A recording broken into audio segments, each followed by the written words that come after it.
The Supreme Court striking down the safer at home order. So what does that mean for the state's ban on evictions and foreclosures? Jenna Sachs has the answers in this Contact 6 report.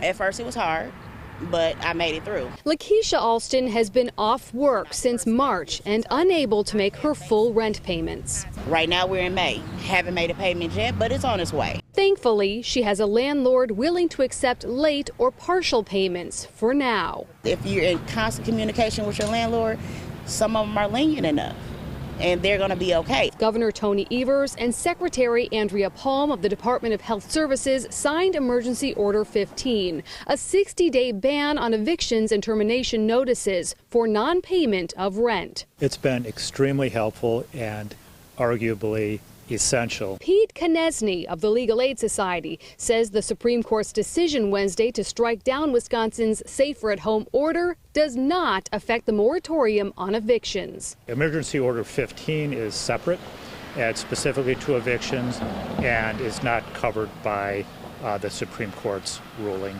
in any respect. Contact 6 spoke with a representative of Real Property Management who says it doesn't appear the Supreme Court's ruling affects the moratorium, but we will be consulting our attorneys.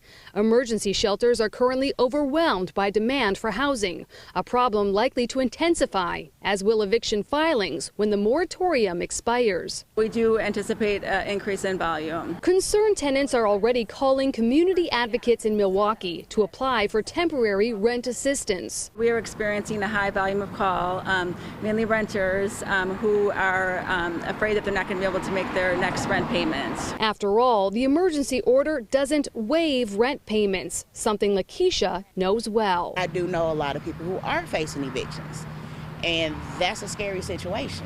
Community Advocate says if you're unable to make your rent, you should reach out for help now rather than waiting until the moratorium on evictions expires. We have resources on our website, fox6now.com. In Milwaukee, I'm Jenna Sachs, Contact 6.